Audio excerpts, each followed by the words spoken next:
Hello everyone, welcome back to showbiz scoop by Tina Bhatnagar. आज हम review करने वाले हैं अलायंस एपिसोड 2 एंड एपिसोड 3 का। मैं दोनों एपिसोड्स को एक साथ कवर कर रही हूँ बिकॉज एपिसोड 2 का जो सेटअप था उसका प्रॉपर कंटिन्यूएशन एपिसोड 3 में आता है, बट रिव्यू में फ्लो क्लियर रखेंगे। पहले episode 2 then episode 3। So let's start with episode 2। Episode 2 की बिगनिंग में एक इमोशनल मोमेंट आता है जहाँ रीवा किशन रो रही होती है। ऑनेस्टली मुझे ये पार्ट थोड़ा अनक्लियर लगा बिकॉज शो में प्रॉपरली रिवील नहीं किया कि रीवा एक्चुअली क्यों रो रही है। बट जो चीज़ नोटिसेबल थी वो थी रीवा और रवि किशन का इक्वेशन।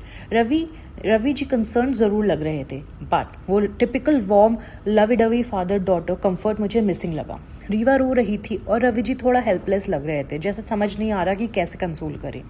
इंटरेस्टिंगली नीति, डॉली, रूही, जैद बाकी कंटेस्टेंट्स रीवा को हक कर रहे थे, कंसोल कर रहे थे और इमोशनली ज़्यादा एक्सप्रेसिव लग रहे थे। मे बी मैं गलत हूँ, बट मुझे लगा कि रवि किशन एंड रीवा के बीच वो इमोशनल कंफर्ट थोड़ा मिसिंग है। इसके बाद आता है वंशज और रीवा के कॉन्वर्सेशंस। वंशज रीवा के पास एक स्ट्रैटेजी ऑफर लेकर जाता है। वंशज को समझ आ गया था कि दूसरी अलायंसेस एक दूसरे के साथ सपोर्ट सिस्टम बन के खड़ी है, तो वो रीवा से कहता है कि जब वोटिंग या एलिमिनेशन का टाइम आए तो हंटर्स एंड किंग्स भी एक अंडरस्टैंडिंग बना सके। मुझे यहाँ वंशज डिसरिस्पेक्टफुल नहीं लगा। हाँ, उसका टोन नेचुरली लाउड है, उसकी पर्सनैलिटी रॉ है, बट वो रीवा से बदतमीजी नहीं कर रहा था। He was trying to discuss game. Riva ने उसका टोन पर्सनली ले लिया। शायद वंशज के पहले से इमेज थोड़ा अग्रेसिव बन चुका है, मे बी उसका स्पीकिंग स्टाइल ही ऐसा है। रीवा ने क्लियरली बोला कि मुझे तुम्हारा टोन पसंद नहीं है, तुम लाउड लग रहे हो, तुम शाउट कर रहे हो। वंशज ने भी क्लैरिफाई किया कि मेरा नॉर्मल वॉल्यूम है, मैं शाउट नहीं कर रहा हूँ। रीवा ने यह भी क्लियर कर दिया कि उसकी फर्स्ट प्रायोरिटी उसके फादर रवि किशन की अलायंस है, उसके बाद वो वंशज के अलायंस को सपोर्ट करने के बारे में सोच सकती है। सो यहाँ रीवा इमोशनली भी क्लियर थी और गेम वाइज भी क्लियर थी। अब आते हैं एपिसोड 2 के मेन टास्क पर। ये task basically points collection task था। इसमें सिर्फ स्ट्रेंथ नहीं, स्ट्रैटेजी भी इंपॉर्टेंट थी। बॉक्सेस कलेक्ट करने थे, but red boxes negative points carry कर रहे थे। सो यहाँ स्पीड के साथ स्मार्ट सिलेक्शन भी ज़रूरी था। टास्क से पहले लेजेंड्स ने एक एडवांटेज लिया। उन्होंने 25 पॉइंट्स सैक्रिफाइस किए और उन्हें चांस मिला कि वो हर एक अलायंस से एक कंटेस्टेंट को टास्क से बाहर कर सके। उन्होंने किंग्स से अरमान को निकाला, हंटर से दिलबर को निकाला, वॉरियर से रवि किशन को निकाला और अपनी ही टीम लेजेंड से नीति को बाहर किया। यहाँ नीति का पॉइंट इम्पॉर्टेंट है। जब अपनी टीम से किसी एक को टास्क से बाहर करना था, मिनी और नीति के बीच चॉइस थी। नीति ने ऑलमोस्ट इजीली बैक सीट ले ली। मुझे ये वीक लगा। रियलिटी शो में आपको अपनी जगह खुद बनानी पड़ती है। अगर आप हर बार सीनियर या डोमिनेटिंग पर्सनालिटी के सामने पीछे हट जाओगे तो आप हाईलाइट कैसे बनोगे। मिनी माथुर स्ट्रॉन्ग पर्सनालिटी है, बट नीति को अपना वॉइस रखना चाहिए था। अगर आपको लगता है कि आप परफॉर्म कर सकते हो तो बोलना चाहिए, मैं करूँगी। बट नीति यहाँ अंडर कॉन्फिडेंट लगी। टास्क में परफॉर्मेंसेस की बात करें तो जैद बहुत स्ट्रांगली उसने परफॉर्म किया। उसने स्मार्टली बॉक्सेस कलेक्ट किए, रेड बॉक्सेस कम उठाए और लेजेंड्स को स्ट्रॉन्ग स्कोर तक पहुंचाया। लेजेंड्स अराउंड 2050 प्लस पॉइंट्स तक पहुंच गए थे। रूही भी एनर्जेटिक थी, एफर्ट्स क्लियर थे, बट उसकी मिस्टेक ये थी कि उसने अराउंड 7 रेड बॉक्सेस कलेक्ट कर लिए थे। मे बी रूल क्लियरली समझ नहीं आया, मे बी प्रेशर में क्वांटिटी पे फोकस हो गया, but because red boxes negative points थे, वॉरियर्स के काफ़ी पॉइंट्स कट हो गए। रूही का एफर्ट स्ट्रॉन्ग था, बट जैद का टास्क रीडिंग बेटर था। कुशल इंजरी के बावजूद स्ट्रॉन्ग परफॉर्म कर रहा था। रीवा का पार्ट डिफिकल्ट था, फिर भी उसने डिसेंट किया। वंशज ने मिस्टेक की, बट लेटर उसने अकाउंटेबिलिटी ली। ओवरऑल टास्क में जैद, रूही, कुशल, वंशज, रीवा ये लोग ज़्यादा विजिबल रहे। बट यहाँ एक कंप्लेंट भी है, बाकी कंटेस्टेंट्स को इतना स्पेस मिला ही नहीं। सैबी, मिनी, पायल, डॉली टास्क में प्रॉपरली विजिबल नहीं थे। मुझे यहाँ थोड़ा सेलेक्टिव फोकस फील हुआ। टास्क के बाद आता है नेगेटिव पॉइंट्स का ड्रामा। ओपनली कंटेस्टेंट्स को लग रहा था कि वो डिसाइड कर रहे हैं कि रेड बॉक्सेस या नेगेटिव पॉइंट्स किस अलायंस को देने हैं। यहाँ हंटर्स ने लेजेंड्स को टारगेट किया and honestly that was the most sensible move. Legends top पर थे, तो अगर आपको बैलेंस गेम बैलेंस करना है तो आप टॉप टीम को टारगेट करोगे। जो ऑलरेडी पीछे है उसको और नीचे करने का कोई सेंस नहीं।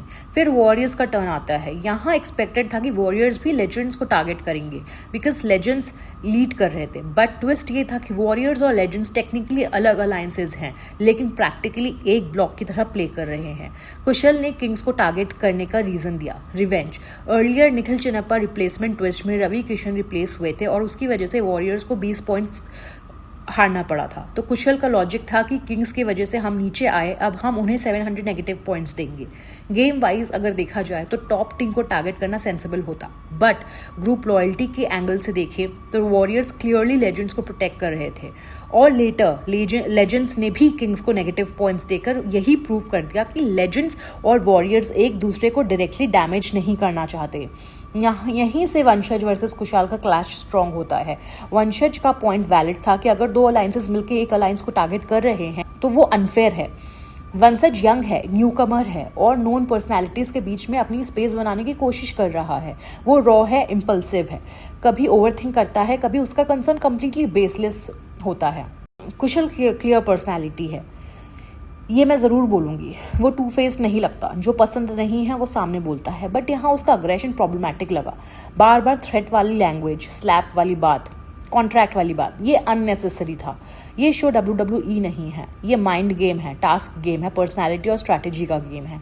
यहाँ दिमाग, presence of mind and calculation दिखानी चाहिए, फिजिकल इंटिमिडेशन नहीं। वंशज गलत हो सकता है कुछ जगह, बट उसको थ्रेटन करना या गैंग अप करना सही नहीं लगता।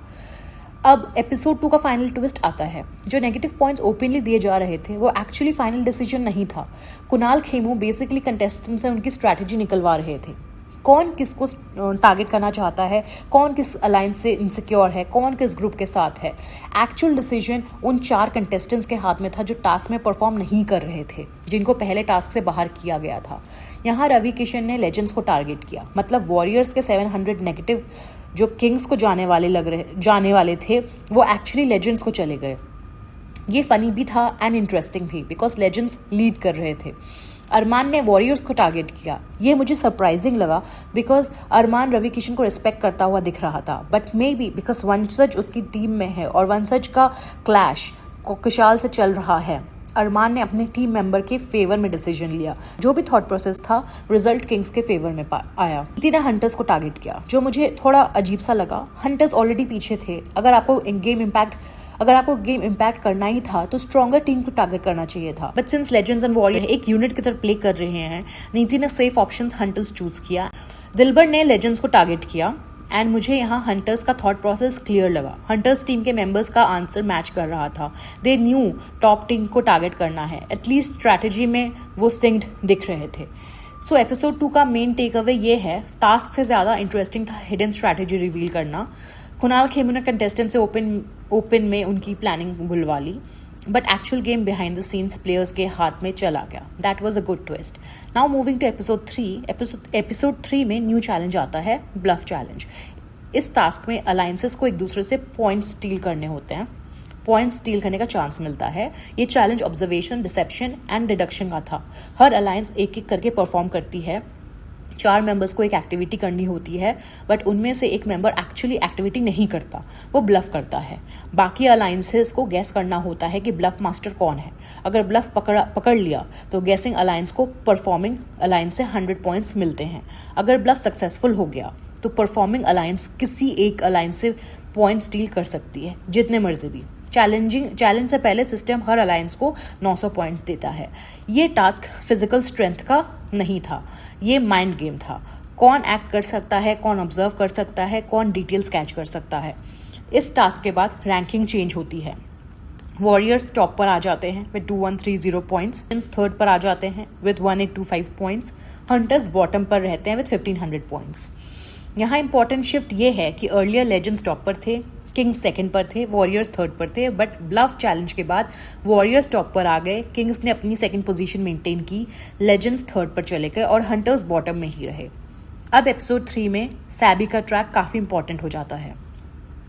सैबी क्लियरली डेंजर जोन में है, वो ऑलरेडी नॉमिनेटेड है और सबसे बड़ी प्रॉब्लम ये है कि उसकी खुद की टीम ने उसका साथ नहीं दिया।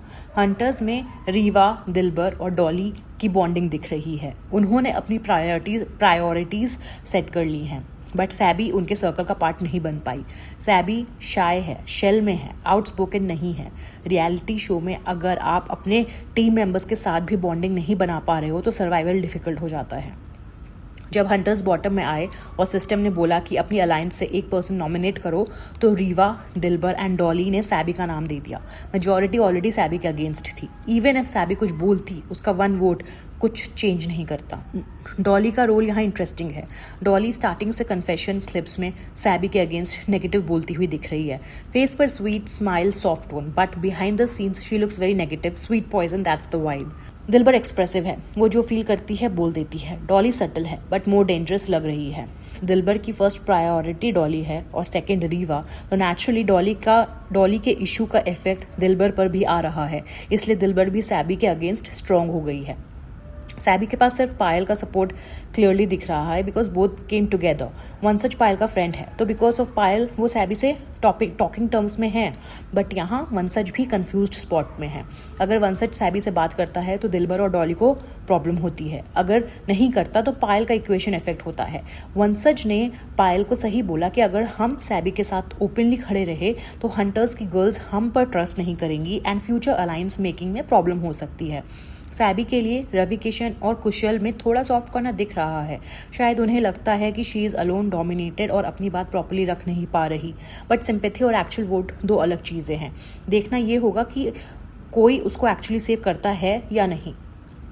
वैसे वंसज ने पायल को बोला है कि हम उसको सेव करेंगे अगर हमें मौका मिला। अगर हमारे अपने लोग वहाँ पे नहीं हुए डेंजर जोन में तो हम डेफिनेटली सैबी को वोट करेंगे सेव करने के लिए, बट हम गारंटी नहीं दे सकते कि हम 100% उसको सेव कर पाएंगे, क्योंकि अगर हमारे लोग वहाँ पर हुए तो हम उनको सेव करेंगे।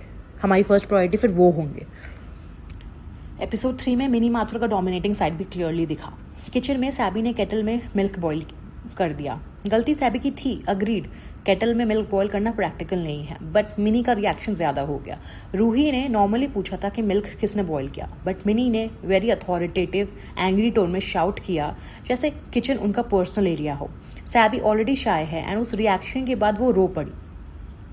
मुझे प्रॉब्लम मिनी के पॉइंट से नहीं, टोन से थी। As a senior and mature person Mini nicely समझा सकती थी। रवि किशन, निखिल, जैद सबको भी लगा कि इतना रिएक्ट करने की ज़रूरत नहीं थी। Mistakes happen, specially new house, new people, new setup में, but credit where it's due. Mini egoistic नहीं लगी। उन्होंने बाद में रियलाइज़ किया कि टोन गलत थी और सैबी से अपोलोजाइज भी किया। सो मिनी डोमिनेटिंग है, इंस्टिंक्टिव है, बट ईगो में स्टक नहीं होती। ये गुड क्वालिटी है उसकी। एपिसोड 3 में कुशल वर्सेस वंसज का इक्वेशन भी थोड़ा इंटरेस्टिंग हुआ। वॉशरूम एरिया में दोनों ने बात करके चीज़ें थोड़ी सॉर्ट आउट की। कुशल ने वंसज को समझाया कि सर्टेन तरीके से बिहेव मत करो और मैं भी अपना कूल लूज नहीं करूँगा। For a moment things seemed fine, but बाद में रूही, नीति, पायल, वंसज ये सब बात कर रहे थे एंड दे वर ऑल टीजिंग वंसज कि क्या पता फ्यूचर में तुम और कुशल सेम अलायंस में आ जाओ। वंसज ने क्लियरली बोला कि मैं कुशल के साथ कंफर्टेबल नहीं हूँ, आई डोंट लाइक हिम। उसने ये तक बोल दिया कि अगर हम दोनों सेम अलायंस में आए तो मैं वो अलायंस डिस्ट्रॉय कर दूंगा। ये फ़नी भी था, इंटरेस्टिंग भी, बिकॉज रियलिटी शो में इक्वेशंस चेंज होते देर नहीं लगती। आज जो एनिमी है कल सेम टीम में आ सकते हैं, तो अगर फ्यूचर में वंसज और कुशल एक अलायंस में आते हैं, देखना इंटरेस्टिंग होगा कि वंसज अपनी बात पर टिकता है या सिचुएशन के हिसाब से गेम खेलता है। अब स्ट्रॉन्ग प्लेयर्स की बात करें। अरसलान स्मार्ट लग रहा है, he is thinking straight. Mini भी स्मार्ट है। निखिल ब्लफ चैलेंज में 2-3 बार करेक्ट गैस करता हुआ दिखा, so he is playing with his mind. हाँ, उसके कुछ मूव्स क्वेश्चनेबल हैं, but he is trying to be in good books of everyone. Ravi Kishan heart और माइंड दोनों से खेल रहे हैं। कुशल क्लियर है, टू फेस्ड नहीं है, बट अग्रेशन कंट्रोल करना पड़ेगा। वंशज रॉ है, अनप्रिडिक्टेबल है, बट इंटरेस्टिंग है। अरमान ने वॉरियर्स को टारगेट करके अपनी टीम के फेवर में स्मार्ट मूव लिया। दिलबर आउटस्पोकन है और क्योस क्रिएट करेगी। डॉली स्वीट पॉइजन लग रही है। सैबी डेंजर जोन में है। मिनी डोमिनेटिंग है। हंटर्स बॉटम में है, बट कुछ पॉइंट्स पर टीम सिंक बेटर दिखती है। ओवरऑल एपिसोड 2 और एपिसोड 3 ने शो को सीरियसली इंटरेस्टिंग बना दिया है। एपिसोड 2 ने हमें अलायंसेस के हिडन ब्लॉक्स दिखाए। एपिसोड 3 ने माइंड गेम, ब्लफिंग और सोशल आइसोलेशन का एक एंगल स्ट्रॉन्ग कर दिया। वॉरियर्स टॉप पर आ चुके हैं, किंग सरप्राइजिंगली स्ट्रॉन्ग पोजीशन में है, लेजेंड स्लिप हुए हैं, हंटर्स बॉटम में है। बट इंडिविजुअल ट्रैक्स में सबसे इंटरेस्टिंग अभी वंसज वर्सेस कुणाल, सैबी का आइसोलेशन, डॉली दिलबर का इक्वेशन, मिनी का डोमिनेंस एंड रवि किशन का बैलेंस्ड गेम है। मुझे लगता है नेक्स्ट एपिसोड में सैबी का सर्वाइवल, हंटर्स की इंटरनल पॉलिटिक्स और वंसज कुशल इक्वेशन सबसे इंपॉर्टेंट होने वाली है।